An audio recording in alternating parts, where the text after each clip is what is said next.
Hello to all, welcome to back my YouTube channel Govind biology. कैसे हैं आप सभी? आई होप आप बहुत अच्छे होंगे और कंप्लीटली लॉकडाउन का पालन कर रहे होंगे।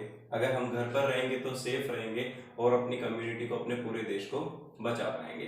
तो आप इस लड़ाई में एक योद्धा की तरह काम करते रहे और लेकिन अपनी लर्निंग को स्टॉप ना करें, अपनी लर्निंग को कंटिन्यू चलते रहने दें। आपका बहुत प्यार मुझे मिल रहा है, आपके बहुत सारे व्यूज, आपके बहुत सारे कमेंट्स और सब्सक्राइबर्स मेरे धीरे धीरे बढ़ रहे हैं। मुझे बहुत अच्छा लग रहा है कि हमारा एक बायोलॉजी का जो परिवार है, हमने जो एक छोटी सी मुहिम शुरू की है वो एक बड़े पाथवे पर चलती जा रही है और इस सक्सेस के लिए आप सब जिम्मेदार हैं।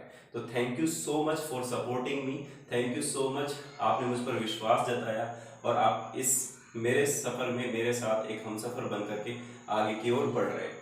तो आई होप मैं आपके टारगेट को पाने के लिए आपके साथ पुरजोर मेहनत करूंगा, आप मेरे साथ बने रहिए। तो हम डाइजेशन और एब्जॉर्प्शन में आज बहुत इंपॉर्टेंट पार्ट को डिस्कस करने वाले हैं। इससे प्रीवियस वीडियो में हमने कार्बोहाइड्रेट डाइजेशन को समझा।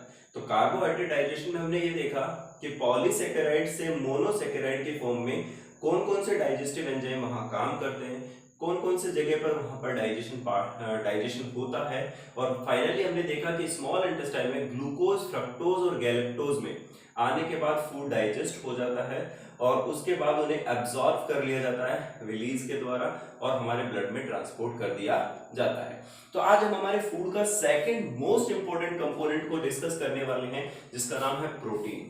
प्रोटीन हमारी बॉडी में मेंटेन, बिल्डिंग एंड रिपेयर, कि हमारे शरीर को बनाने का, हमारे शरीर को रिपेयर करने का बहुत ही इंपॉर्टेंट पार्ट होते हैं हमारे फूड के अंदर। तो आज हम डिस्कस करने वाले हैं कि प्रोटीन की कॉम्प्लेक्स फॉर्म से उसे सिंपल फॉर्म में किस तरह बदला जाता है और उसके बाद में हम देखेंगे कि उसे कहां कहां ब्रेक डाउन किया जाता है और कब उसे एब्सॉर्ब किया जाता है। तो आज हम प्रोटीन की बात करने वाले हैं। आप सभी प्रोटीन खाते हैं, हमने देखा है एग प्रोटीन होता है, दालों में प्रोटीन होता है, बहुत सारी चीजों में प्रोटीन होता है।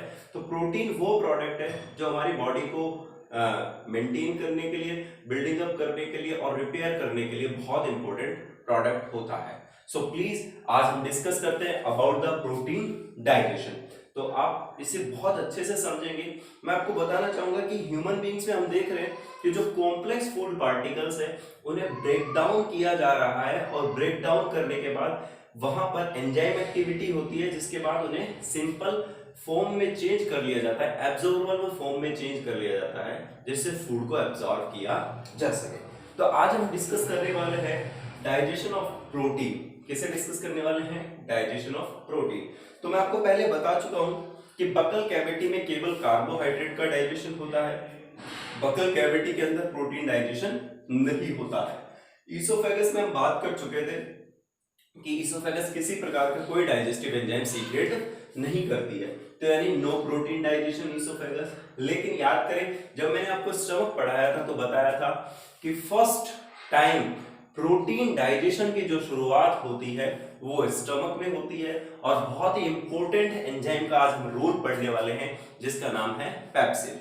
तो आप यहां देखेंगे कि किस तरह से प्रोटीन डाइजेशन की शुरुआत होती है। तो आप देखें, बकल कैविटी में सलाइवरी ग्लैंड्स होती हैं और टीथ होते हैं। तो वो क्या करते हैं, सबसे पहले फूड को च्युइंग गम करने का काम करते हैं, मेस्टिकेट करने का काम करते हैं और उसके बाद उसे बोलस में चेंज कर देते हैं। लेकिन हमने पढ़ा था कि यहाँ salivary amylase act on polysaccharide starch, यानी स्टार्च पर ही वर्क करता है और कुक्ड स्टार्च, विच स्टार्च, कुक्ड स्टार्च पर वो काम करता है। लेकिन यहाँ पर प्रोटीन डाइजेशन नहीं होता। तो सबसे देखिए, buccal cavity no protein digestion. Second, oesophagus हमारी बकल कैविटी के बाद सेकेंड पार्ट है, तो यहां भी नो प्रोटीन डाइजेशन, यहां कोई प्रोटीन डाइजेशन नहीं होता। Third, very important part stomach, bag like structure हम पढ़ चुके हैं, लेफ्ट साइड में हमारे प्रेजेंट होता है, जिसे हम कार्डिक, फंडिक बॉडी और पाइलोरिक पार्ट में डिवाइड करते हैं। तो आपको याद होगा कि स्टमक में कुछ स्पेशल सेल्स के बारे में मैंने बताया था आपको, जैसे चीफ सेल्स के बारे में बताया था मैंने आपको। इसके बाद आपको पैराइटल सेल्स के बारे में पढ़ाया, अपने ऑक्जेंटिक सेल्स के बारे में जानते हैं। तो आप यहाँ सबसे पहले कुछ सेल्स को याद रखेंगे कि chief cells secret gastric lipase. तो गैस्ट्रिक लाइपेज लिपिड पर काम करता है, जिसे हम लिपिड डाइजेशन पे बात करेंगे। तो इसका यहां पर कोई रोल नहीं होता प्रोटीन डाइजेशन में। And pepsin and rennin. तो अभी आप यहां याद रखें कि पेप्सिन और रेनिन प्रोटीन डाइजेशन में काम करने वाले हैं। तो हमारी बॉडी में स्टमक में सबसे पहले ये इनएक्टिव फॉर्म में सीक्रेट होते हैं, लेकिन स्टमक में जो HCl सीक्रेट होता है वो एसिडिक मीडियम प्रोवाइड करवाता है, जिससे इन्हें इनएक्टिव से एक्टिव फॉर्म में चेंज कर दिया जाता है। तो अभी आप देखेंगे कि पेप्सिन और रेनिन यानी चीफ सेल से सीक्रेट हो रहा है which act on protein. So please आगे देखिए, इसके साथ दूसरी सेल्स है ऑक्जेंटिक सेल्स। तो oxyntic cells secret HCl, very important कि हमारी बॉडी के अंदर स्टमक के अंदर जो चीफ ऑक्जेंटिक सेल्स होती हैं, ये ऑक्जेंटिक सेल्स सीक्रेट करती हैं HCl और इन्हें हम पैराइटल सेल के नाम से भी जानते हैं। और कासल्स इंट्रिंसिक फैक्टर, तो याद आ रहा है बच्चों आप सभी को, कासल्स इंट्रिंसिक फैक्टर वो है जो विटामिन B12 के एब्जॉर्प्शन के लिए हेल्प करता है। अगर कासल्स इंट्रिंसिक फैक्टर ना हो तो हमें परसीनियस एनीमिया हो सकता है, जिसमें आरबीसी का प्रोडक्शन गिर जाता है और B12 को एब्जॉर्ब ना कर पाए। तो इसके साथ देखिए जो HCl है ये बहुत इंपॉर्टेंट होता है। मैं आपको बताना चाहूंगा कि HCl के लिए यहाँ जो एक ऑप्टिमम पीएच होता है वो 1.8 होता है, लेकिन माना जाता है कि लगभग 2 से 3 पीएच को यहाँ मेंटेन किया जाता है। मैं आपको बताना चाहूंगा कि हमारे स्टमक में HCl जो होता है वो सबसे पहले कॉम्प्लेक्स प्रोटीन को अनफोल्ड करने का काम करता है। अनफोल्ड का मतलब क्या होता है कि जब आप प्रोटीन स्ट्रक्चर को बायोमोलिक्यूल्स में पढ़ते हैं तो आप देखेंगे कि वो एक रिबन लाइक स्ट्रक्चर या एक फोल्डेड स्ट्रक्चर होता है। तो वो फोल्डेड स्ट्रक्चर को अनफोल्ड करने का काम कौन करता है? HCl। यानी HCl वहां पर प्रोटीन पार्टिकल्स को अनफोल्ड करने का काम करता है। इसके साथ आप देखेंगे कि HCl इतना ज्यादा एसिडिक होता है, तो हमने पढ़ा था कि हमारे स्टमक पर एक थिक कोटिंग पाई जाती है म्यूकस की, जो HCl को प्रिवेंट करता है स्टमक ऑफ लाइनिंग को डिग्रेड करने के लिए। लेकिन हमने पढ़ा था कि कुछ लोगों में गैस्ट्रिक अल्सर डेवलप हो जाता है, और वो क्यों होता है आपको मैं प्रीवियस वीडियोस में बता चुका हूं, हेलिकोबैक्टर पाइलोरी। याद आ रहा है आप सभी को, हेलिकोबैक्टर पाइलोरी। तो आगे देखिए एंटेरोक्रोमोफिन सेल्स, ये भी कुछ इंपॉर्टेंट सेल्स होती हैं जो सीक्रेट करती हैं सेरोटोनिन एंड हिस्टामिन। इनका अपन जिक्र, इनके जो डिस्कशन है उनकी बात करेंगे कि ये कुछ एलर्जन के खिलाफ काम करती हैं और एंटीबायोटिक के फॉर्म में काम करती हैं, जिससे एलर्जी प्रोडक्ट्स को यहाँ पर प्रोडक्ट को किल किया जाता है या इनएक्टिव किया जाता है। अब यहाँ से सबसे पहले आपको फोकस करना है, तो प्लीज आप यहाँ याद रखें। देखिए हमारे स्टमक में सबसे पहले हमने पढ़ा है chief cells. Chief cell present है, तो चीफ सेल क्या सीक्रेट करती है? पेप्सिन और रेनिन। तो आप देखिए, तो पेप्सिन की पहली फॉर्म होती है पेप्सिनोजन, जो इनएक्टिव फॉर्म है। तो यानी इनएक्टिव फॉर्म में जो पेप्सिनोजन होता है, जब यहां पर ऑक्जेंटिक सेल्स HCl का सीक्रेशन करती है, तो HCl के लिए जो ऑप्टिमम पीएच कितना होना चाहिए? 1.8, कि वो उस पर सबसे ज्यादा काम करता है। अगर पीएच 5 पर पहुंच जाए तो HCl अपना काम करना बंद कर देगा। तो आप देख रहे हैं कि HCl पर पीएच 1.8 होता है, तो इनएक्टिव पेप्सिनोजन कन्वर्ट हो जाता है पेप्सिन में। तो यानी अब HCl की प्रेजेंट में पेप्सिनोजन पेप्सिन में कन्वर्ट हो गया है। ये प्रक्रिया कहां चल रही है? स्टमक में। तो पेप्सिनोजन यानी किस से सीक्रेट हुआ?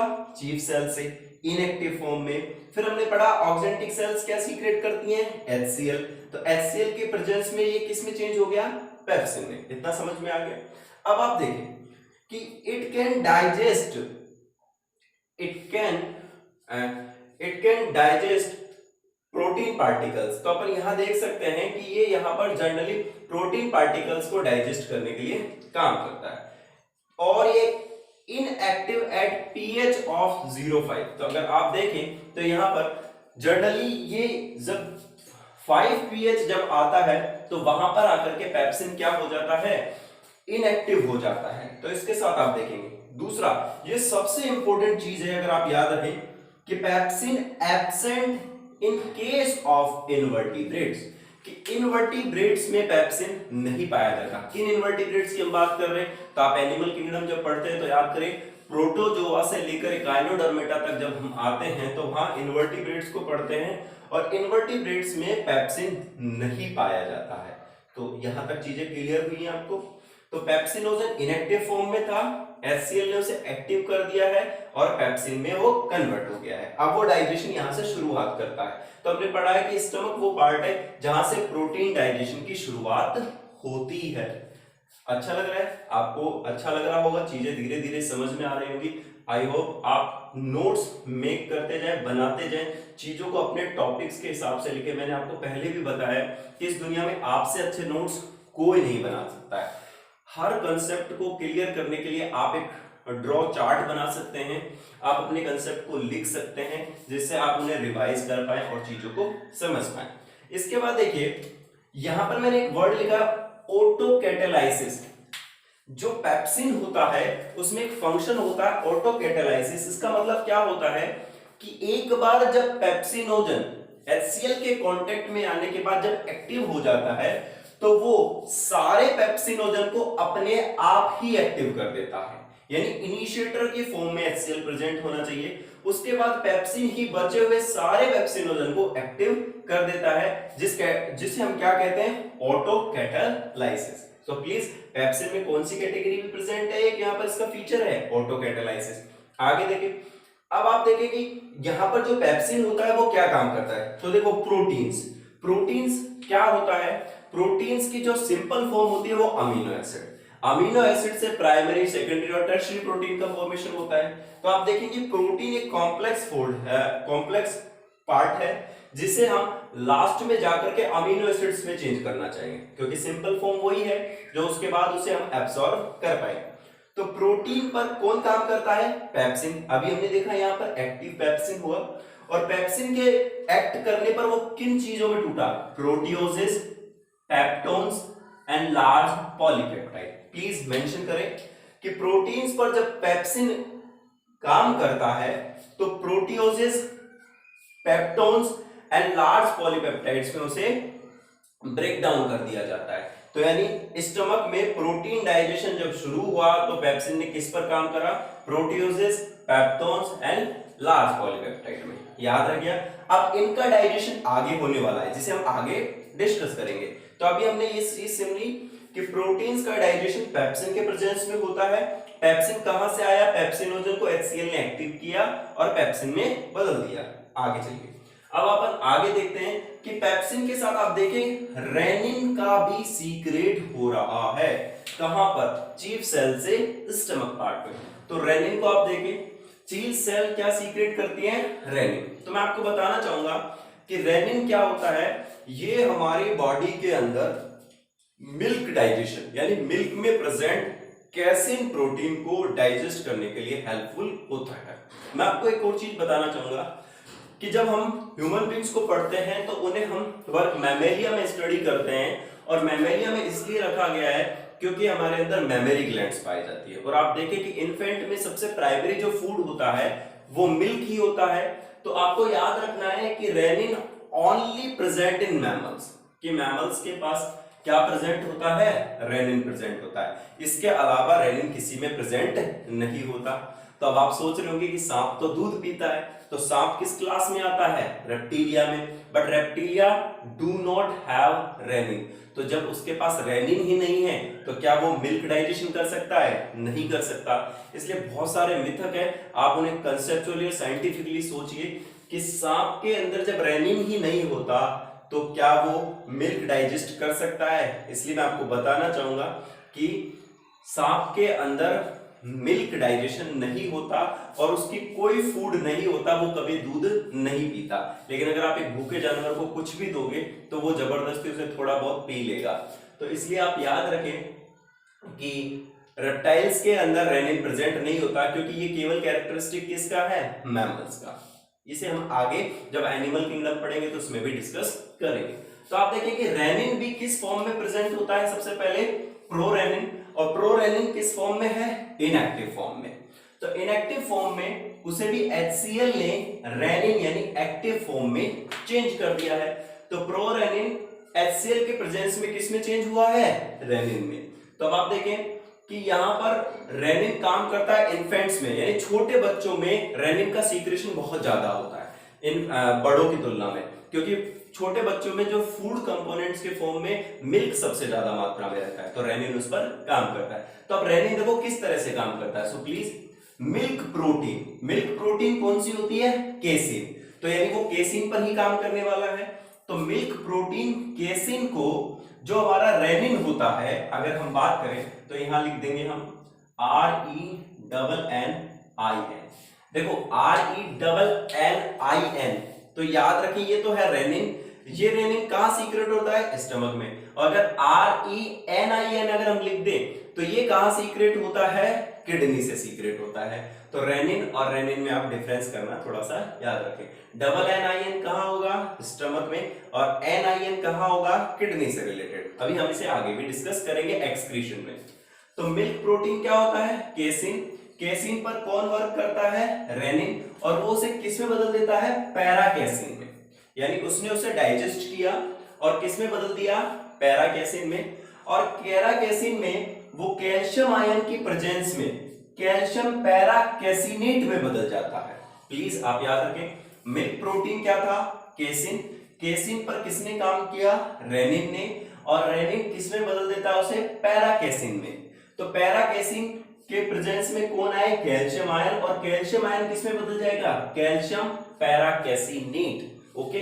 अब कैल्शियम पैराकेसिनेट पर काम करता है एक्टिव पेप्सिन। तो देख रहे हैं आप, एक्टिव पेप्सिन। तो अब ये किस में बदल गया?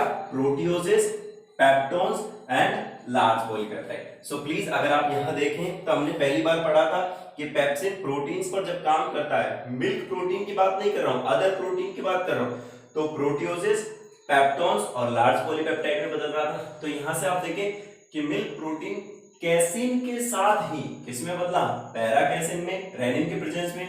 पैराकेसिन के प्रेजेंस में कौन आए? Calcium ion. तो कैल्शियम पैराकेसिनेट। और कैल्शियम पैराकेसिनेट एक्ट किसके प्रेजेंस में करेंगे? पेप्सिन में। और वही लास्ट प्रोडक्ट क्या बना? Proteoses, peptones and large polypeptide. तो अभी तक स्टमक में प्रोटीन डाइजेशन को हम समझ रहे हैं, जहां हमने पेप्सिन और रेनिन का रोल समझ लिया है। प्लीज याद रखें। तो पेप्सिन के केस में आपने क्या करा? Pepsin absent in case of invertebrates. Invertebrates में पेप्सिन नहीं पाया जाता। और इसके केस में क्या है? Rennin in present of gastric juice of mammals only, कि मैमल्स के ही गैस्ट्रिक जूस में केवल रेनिन पाया जाता है, इसके अलावा किसी एनिमल के अंदर रेनिन पाया नहीं जाता है। थैंक यू, अच्छा लगा, आगे चलते हैं। अब देखिए प्रोटीन डाइजेशन में अब फूड स्टमक से पास आउट हो चुका है और वो कहां जाएगा? स्मॉल इंटेस्टाइन में।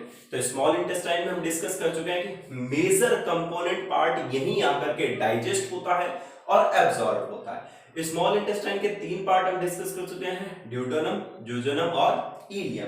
तो अब आप देखें स्मॉल इंटेस्टाइन में 3 तरह के डाइजेस्टिव एंजाइम्स या जूस सीक्रेट होते हैं।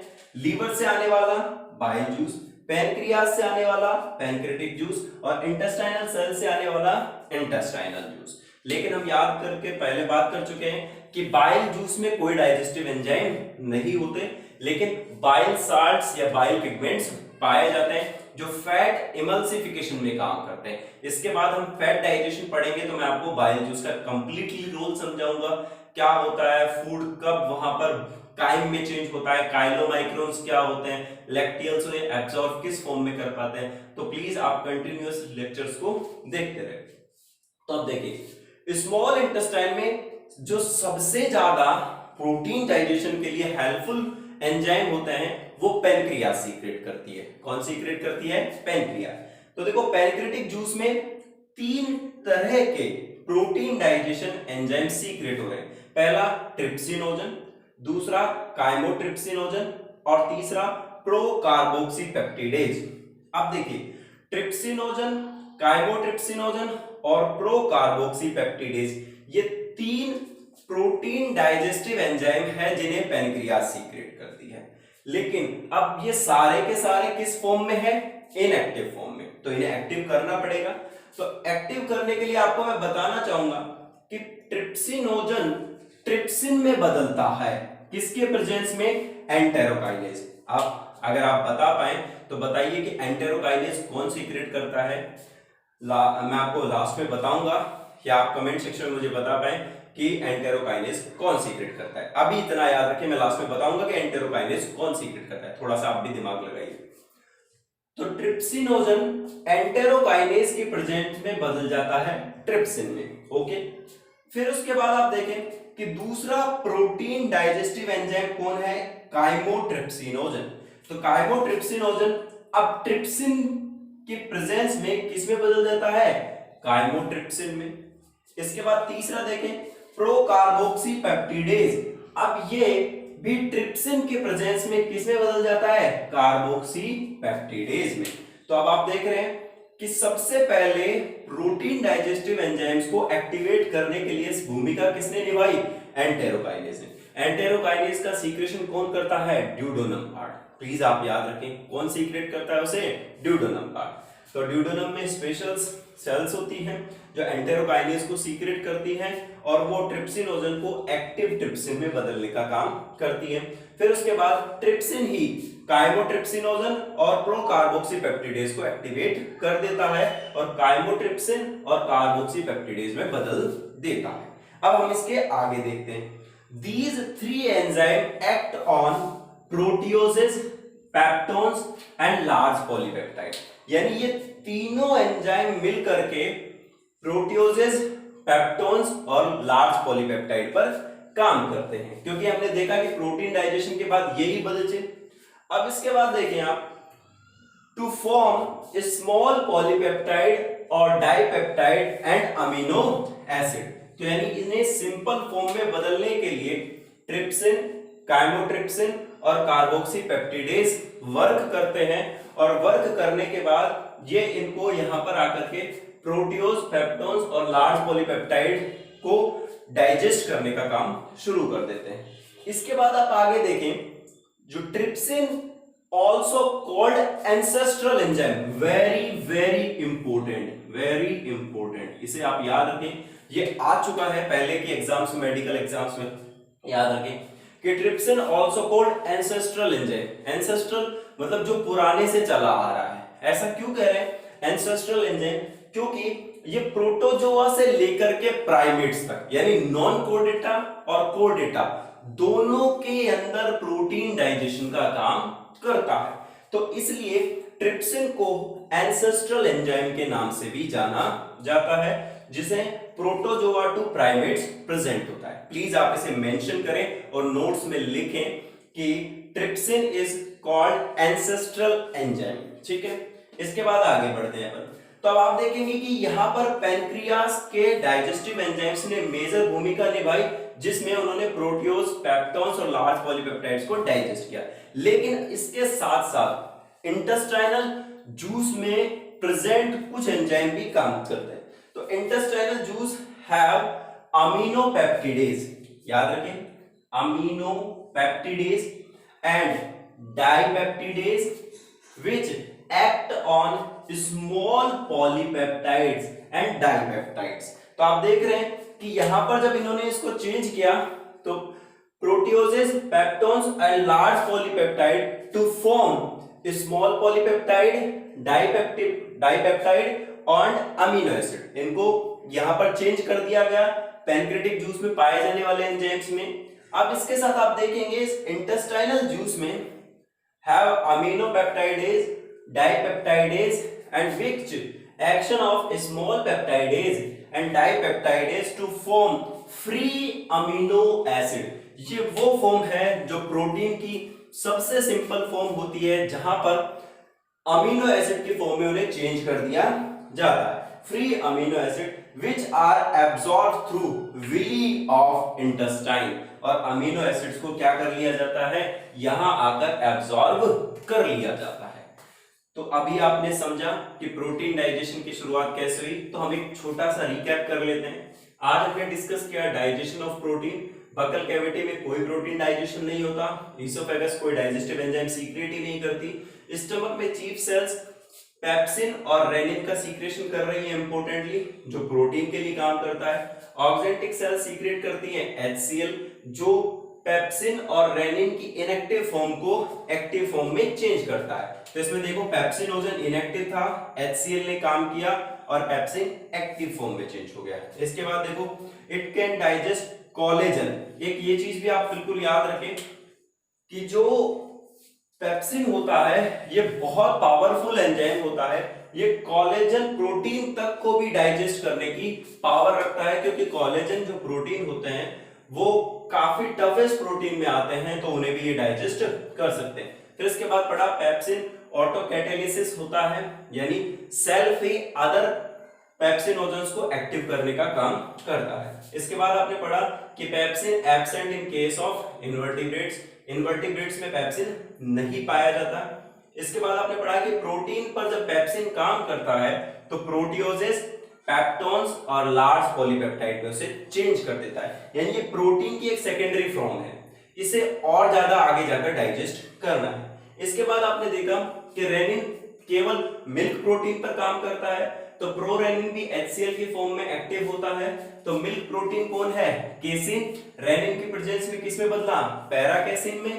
पैराकेसिन में क्या प्रेजेंस के साथ आए? कैल्शियम आयंस, कैल्शियम परऑक्सीनेट। इसके बाद पेप्सिन से किस में बदले? वो प्रोटियोजेस, पेप्टोन्स और लार्ज पॉलीपेप्टाइड। यानी स्टमक में आने के बाद हमने पढ़ा प्रोटियोजेस, पेप्टोन्स और लार्ज पॉलीपेप्टाइड हमारे पास रह गए हैं प्रोटीन डाइजेशन के बाद। अब rennin only present in mammals only, आपको ये याद रखना है, और पेप्सिन एब्सेंट इन इनवर्टिब्रेट्स, ये इनवर्टिब्रेट्स में नहीं पाया जाता। स्मॉल इंटेस्टाइन में बाइल जूस, पैनक्रियाटिक जूस और इंटेस्टाइनल जूस प्रेजेंट होते हैं। तो मैंने आपको बताया कि मेनली प्रोटीन डाइजेशन के लिए जो एंजाइम सीक्रेट होते हैं वो पैनक्रियाज से होते हैं। तो पैनक्रियाज 3 एंजाइम सीक्रेट करती है, ट्रिप्सिन यानी ट्रिप्सिनोजन, काइमोट्रिप्सिनोजन और प्रोकार्बोक्सीपेप्टिडेज। तो इसमें ट्रिप्सिनोजन को एंटेरोकाइनेज एक्टिवेट करता है, और एंटेरोकाइनेज कहां से सीक्रेट होता है? ड्यूडेनम से। इसके बाद आप देखें कि यहां पर ट्रिप्सिनोजन इनएक्टिव से ट्रिप्सिन में बदला, काइमोट्रिप्सिनोजन ट्रिप्सिन के प्रेजेंट में काइमोट्रिप्सिन में बदला, प्रोकार्बोक्सीपेप्टिडेज ट्रिप्सिन के प्रेजेंट में कार्बोक्सीपेप्टिडेज में बदला। अब ये किस पर काम करने वाले हैं? प्रोटियोजेस, पेप्टोन्स और लार्ज पॉलीपेप्टाइड्स पर। तो आप देखें these 3 enzyme act on proteoses, peptones and large polypeptide. अब इन्होंने इसको किस में बदल दिया है? To form small polypeptide, dipeptide और अमीनो एसिड। तो देख रहे हैं स्मॉल पॉलीपेप्टाइड, डाइपेप्टाइड और अमीनो एसिड। तो अमीनो एसिड तो सिंपल फॉर्म हो ही गई, लेकिन इसके साथ जो पॉलीपेप्टाइड और डाइपेप्टाइड बने हैं इन्हें भी डाइजेस्ट करने के लिए इंटेस्टाइन में कुछ प्रोटीन डाइजेस्टिव एंजाइम्स होते हैं। फिर इसके बाद आप याद रखें कि ट्रिप्सिन एंसेस्ट्रल एंजाइम है, क्योंकि ये प्रोटोजोआ टू प्राइमेट्स में पाया जाता है। इसके बाद देखें intestinal juice have aminopeptidase enzyme and dipeptidase. तो अमीनोपेप्टिडेज और डाइपेप्टिडेज which action of small polypeptidase, तो आप देख रहे हैं स्मॉल पॉलीपेप्टिडेज एंड डाइपेप्टिडेज पर काम करते हैं, तो to from free amino acid which are absorb through villi of intestine. और इसके बाद में आप देखेंगे कि डाइपेप्टाइडेज को कन्वर्ट कर दिया जाता है अमीनो एसिड फॉर्म में, और अमीनो एसिड्स को हमारी बॉडी में स्मॉल इंटेस्टाइन में प्रेजेंट रिलीज एब्सॉर्ब कर लेती हैं और ब्लड को ट्रांसफर कर देती है।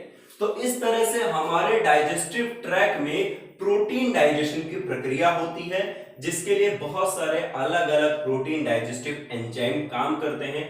मैं ये वीडियोस बहुत ही इंपॉर्टेंट कंटेंट के साथ आपके सामने लेकर आ रहा हूं। मैं आपको विश्वास दिलाता हूं कि आप इन्हें पढ़ लें, इससे बाहर कुछ नहीं होगा। हम चीजें कवर करते जा रहे हैं और नई चीजों को बहुत अच्छे से सीखते जा रहे हैं। प्लीज आपका कंसंट्रेशन, आपकी लगन मुझे यहां पर चाहिए। अगर आप उस विश्वास से सच में मेरे साथ जुड़े रहे तो सफलता आप दूर नहीं है। तो प्लीज आप इन्हें फोकस करिए, चीजों को समझते रहिए और रोज सीखने का कोशिश कीजिए। थोड़ा सा टाइम और मैं आपका लेना चाहूंगा। अब हम एक दूसरे को जानने लगे, एक दूसरे को पहचानने लगे। इस मीडियम से हम एक दूसरे को अब कांटेक्ट में आए। तो मैं आपको ये बताना चाहूंगा कि सफलता के लिए हमें एकाग्रचित्त, हमारा ध्यान केंद्रित होना चाहिए। सफलता हमें साफ दिखनी चाहिए कि हमें उस टारगेट तक पहुंचना है। मैं आपको कह रहा हूं अब ये परीक्षा की घड़ी है, इस टॉपिक के पूर्ण होने के बाद मैं आपको बोलना चाहूंगा I will be start a test series for the every topic. मैं सारे एवरी टॉपिक के लिए टेस्ट सीरीज शुरू करने वाला हूं जिसमें मोस्ट ऑफली इंपॉर्टेंट क्वेश्चंस को यहां सॉल्व करवाया जाएगा। सो प्लीज जो बच्चे इस वीडियो को देख रहे हैं तो प्लीज इस लिंक को आगे शेयर करें, आगे लोगों तक भेजें, आगे बच्चों तक भेजें जिससे वो इसे समझ पाए और इसका बेनिफिट उठा पाए। इसके साथ मैं आपका बोलने वाला हूं कि आपके सुझाव मेरे लिए बहुत इंपॉर्टेंट है, तो प्लीज अपने सुझाव मुझे भेजें कि हम क्या चीजें नई और अच्छी कर सकते हैं, किस तरह आगे और बढ़ सकते हैं। अगर आप मेरे साथ कंट्रीब्यूट करेंगे तो मुझे एक पावर मिलती है, एक पॉजिटिव पावर मिलती है, और जब आप लोगों की पॉजिटिव पावर मेरे पास होगी तो मैं और ज्यादा एनर्जी से काम कर पाऊंगा। अब भी आप लोग अपना प्यार बहुत अच्छे से दे पा रहे हैं, तो प्लीज अगर आपको सच में वीडियोस अच्छे लगते हैं तो आप उसे पूरा देखें, लाइक करें और मेरे चैनल को सब्सक्राइब करें और आगे लोगों तक शेयर करें। तो आज के लिए इतना ही। कल के वीडियो में, आगे वाले वीडियो में हम फैट डाइजेशन को कवर करने वाले हैं और उसके बाद एक टेस्ट सीरीज को हम यहाँ पर शुरू करने वाले हैं। तो आज आपने ये समझा प्रोटीन डाइजेशन। आज के लिए आप सभी का तहे दिल से शुक्रिया। Thank you so much. Keep watching my channel. Thank you so much.